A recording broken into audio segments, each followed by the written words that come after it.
in southern Kentucky. This is WYMT Mountain News at 11. Good evening, I'm Justin Case. Police in Bell County say scammers are using local phone numbers for their latest scam. Sheriff Mitchell Williams says the last few days, police have gotten calls from locals saying someone is pretending to be from police agencies asking for donations, but the calls are not legitimate. Police say while the calls are from local numbers, they could be coming from anywhere. The biggest thing that I would say, if it's over the phone, just hang up. Don't even fool with it. Police say if you suspect you have been a victim of the scam, contact local law enforcement to report the incident. Deputies in Laurel County need your help finding a pair of debit card thieves. Police say the two women pictured here used a stolen debit card to buy hundreds of dollars worth of merchandise at the London Walmart. If you recognize these two, you should call the Laurel County Sheriff's Office at 606-864-6600. You can remain anonymous. Tomorrow marks 310 days since Tyler North went missing. He was last seen driving home from work in Leslie County. His family since then has not seen or heard from him. They have no leads, only rumors people continue telling them. Kentucky State Police, who are investigating, say they are on cold tracks as well. His family says as they near a year since they last saw him, they are begging for someone to come forward. Tyler was sweet. He had a humble spirit. He would have done anything in this world for anybody and without any questions asked. If you have any information on where Tyler might be, you are asked to call Kentucky State Police Post 13 in Hazard at 606-435-6069. The contract is up for Stray Hearts Animal Shelter, and now county officials are taking over. Today was the last day for the rescue. In the past, the county ran the shelter as a kill shelter, euthanizing the animals after 5 days of a holding period. Now, District 5 Magistrate Victor Sloan says euthanasia will be a last resort. We did have a contract with Stray Hearts. My understanding is that's fell through, but we're still willing to work with those folks and allow them to come up and pick up the animals that they feel like they can adopt out and rescue. Right now, there are no dogs inside the shelter. The dog warden will now have the responsibility of picking up dogs plus maintenance work. Tomorrow is the first full day the county will control the shelter. It is open from 2 p.m. until 4 p.m. Governor Matt Bevin says his administration has crafted a new pension bill for lawmakers to consider in a special session. He hasn't said when he'll call lawmakers back to the Capitol. It could be as early as Monday. The measure aims to give regional universities, county health departments, and other agencies relief from a spike in pension costs. Representative Robert Goforth is challenging Governor Matt Bevin to a Republican primary debate. In a Facebook post, Goforth called on the governor to discuss the real issues with him. Tonight, their running mates were in Bourbon County for Lincoln Day dinner. It's a night to raise money for the Republican Party, as well as giving primary candidates a place to share their message. I think a lot of folks expect to hear from candidates. If you ask for someone's vote, it's important for them to see you. They can ask you questions, and they want to hear what your ideas are. We've been out. We've been all over the state. We've been in Western Kentucky, Northern Kentucky, East Kentucky, everything in the middle. We've really been doing a lot on the ground as far as going into the courthouses, talking to people there, talking to people on the town squares, and that's where we find most of our support.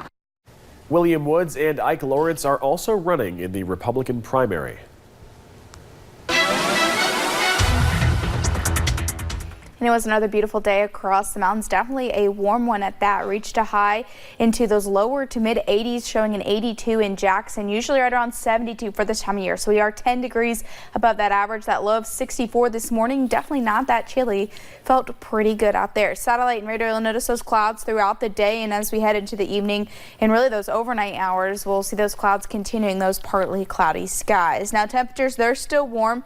Some spots are already into about those mid to upper 60s. Others are still into those lower 70s. You'll notice the ridges and the valleys are a little bit different, but most of us will stay right around those low to mid 60s for tonight. Partly cloudy skies, calm conditions as well. That continues into your Wednesday. We have another warm day as we head into your Wednesday. Showers and storms, though, start to increase by the time we get to Thursday and into your Friday. It looks like a few of those showers continue into that weekend forecast as well. We'll have that full forecast coming up in a little bit. Justin. Paige, thank you. A group of volunteers, magistrates, and city officials are working to restore an iconic piece of Harlan County. The old Putney Ranger Station has stood watch over the mountains since 1937. In recent years, time has taken a toll on the building, but officials have been working to restore it. The first major step is fixing the roof. During those times, you know, the roof has started leaking. We've had other issues. We can't complete the interior. Because the roof is leaking and starting to get into our flooring and destroying that. We get the roof on, then we can start the interior back. This Saturday, there is an event called Wild Pine Mountain at the Harlan County Shrine Ground in Putney. The event celebrates Pine Mountain. Those working on restoring the Ranger Station hope this brings attention to it. We have all the information surrounding that on WYMT.com.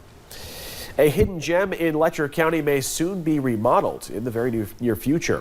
Fish Pond Lake is a small lake in Letcher County that was built back in the 1960s. County officials say, though, this property is full of beauty, making a few changes will hopefully bring in more tourists.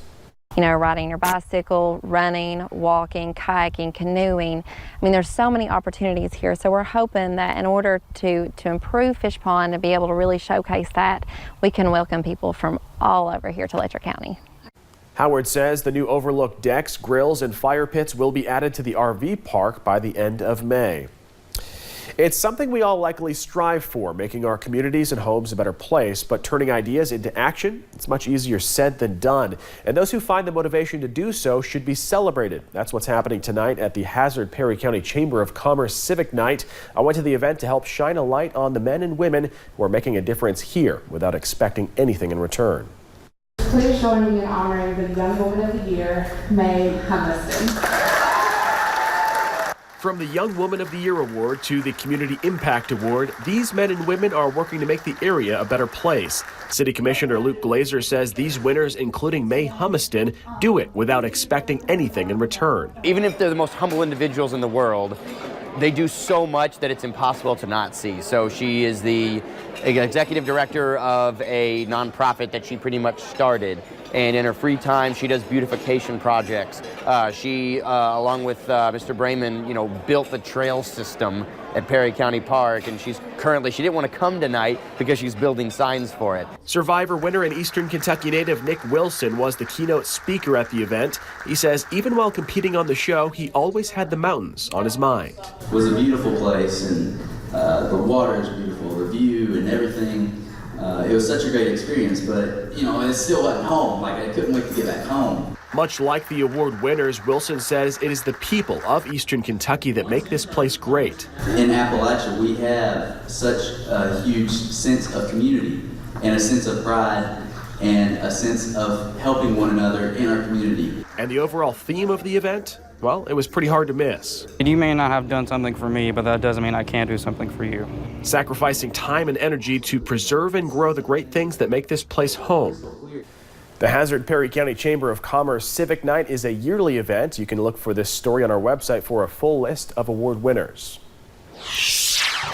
Coming up at 11, a deadly campus shooting leaves 2 dead and more injured. We'll have the latest from Charlotte. And an officer has been found guilty in the killing of an unarmed woman. And we have one more day of nice weather before showers and storms return. I'll have that full forecast in just a few short minutes.